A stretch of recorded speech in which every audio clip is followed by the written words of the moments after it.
Bonjour, voici un nouveau sujet qui va faire la synthèse de ce que l'on a vu jusqu'à présent, c'est-à-dire la perspective et les proportions du corps humain. Pour insérer des personnages dans une perspective, il faut connaître quelques règles simples.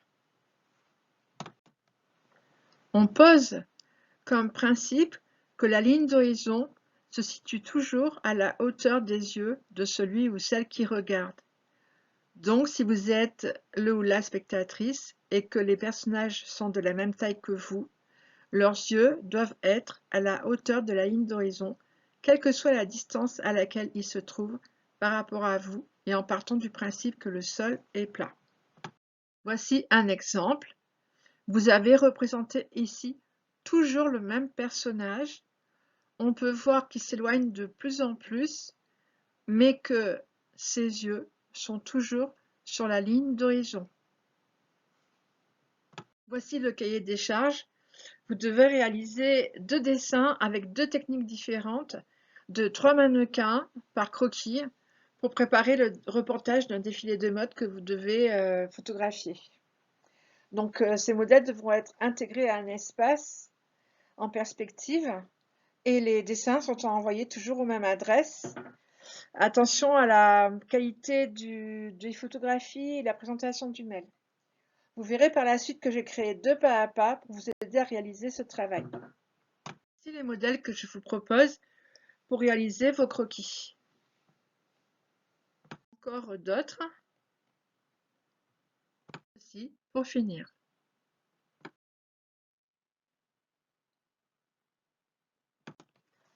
Vous pouvez également vous inspirer de ces croquis réalisés par Jean-Paul Goude. De ceci. Voici le premier pas à pas des croquis réalisés au feutre ou au crayon de couleur. Pour ce croquis, il vous faut un crayon à papier ou une mine de plomb, des feutres ordinaires ou des feutres genre Tria avec une mine fine d'un côté et une mine épaisse de l'autre. Et si vous n'avez pas de feutre du tout, vous pouvez utiliser des crayons de couleur. Tracez tout d'abord la ligne d'horizon à main levée sans règle et au crayon à papier. Dessinez une ligne verticale séparée en 8 parties pour vous aider à vous rappeler des proportions du corps humain. Toujours au crayon. Puis sur votre échelle, dessinez la silhouette du personnage que vous avez choisi en respectant les proportions et toujours au crayon à papier. Commencez toujours à hachurer les parties claires pour ne pas créer de saleté par la suite. En effet, si vous commencez par le noir par exemple et que vous rajoutez du jaune, le noir va se diluer dans le jaune. Continuez en rajoutant les couleurs un peu plus foncées, ici le fuchsia et le rouge, et la couleur peau. Vous voyez que je crée des lignes, mais que je peux faire des aplats pour le visage et les mains avec la partie épaisse de mon feutre. Je passe ensuite la couleur la plus foncée qui est le bleu. Je choisis ensuite un second personnage et je le dessine en ne créant que l'échelle qui m'aidera à recréer les proportions. Sur cette échelle, je dessine mon petit personnage. Vous remarquez que la tête est toujours à la hauteur de la ligne d'horizon.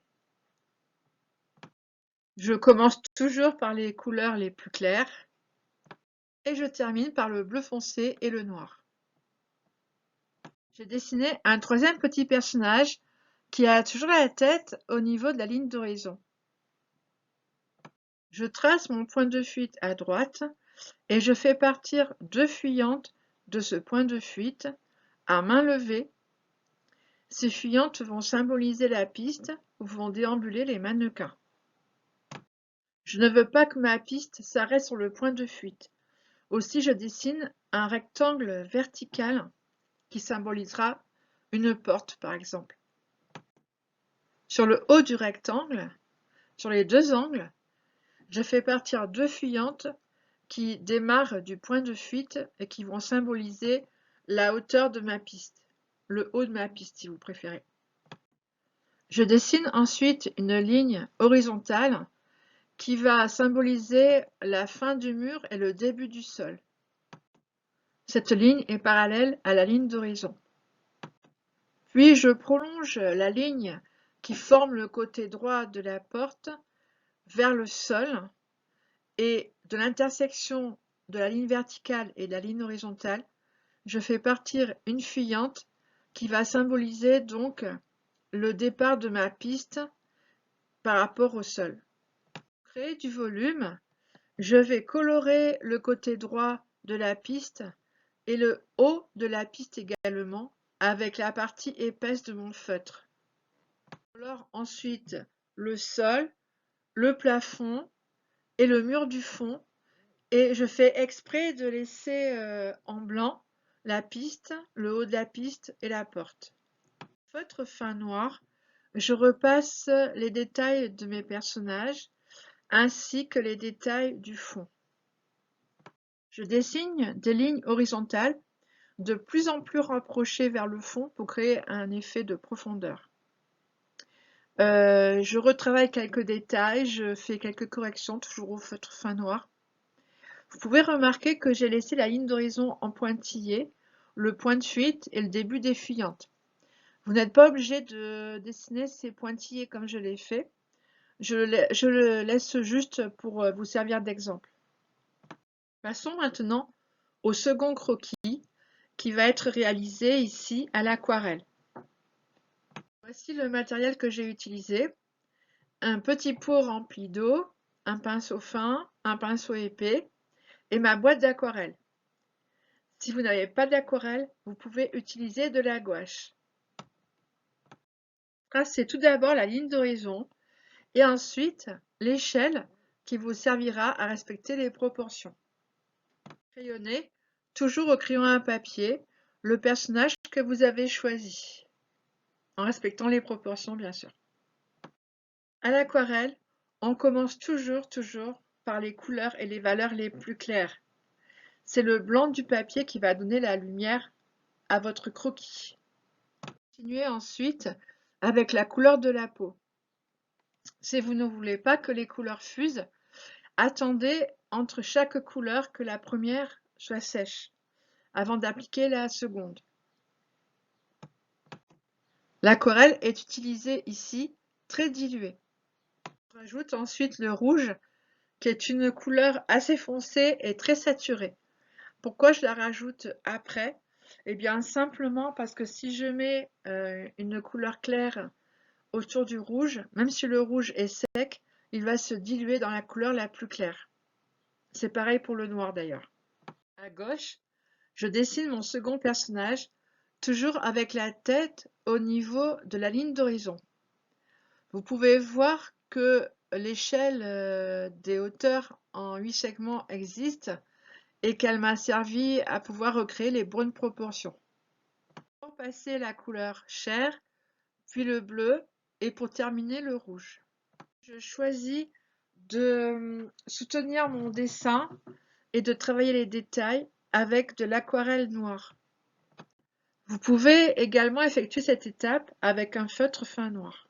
Au milieu, j'ai dessiné mon troisième personnage, toujours avec les mêmes principes. Le chair, puis le rouge, et je termine par le noir. Le noir se passe toujours en dernier, sinon il risque de salir toutes vos autres couleurs. Je trace ensuite un point de fuite et deux fuyantes qui partent de ce point de fuite, cette bande symbolisant donc ma piste. Pour donner de l'espace, je colore en bleu ciel et en crème le ciel et le sol. Je fais très attention de ne pas toucher mes personnages pour ne pas salir mes couleurs claires. Voilà, c'est fini. Je rajoute quelques pointes de bleu au niveau des pieds pour créer une ombre et quelques lignes noires à droite à gauche pour repréciser les détails. Vous voyez là que la perspective est très simple, mais qu'elle suffit à placer les personnages dans un espace. C'est à vous maintenant de dessiner et de peindre. Si vous avez la moindre question, n'hésitez pas à me contacter via Pronote. Je suis là pour vous aider, n'oubliez pas.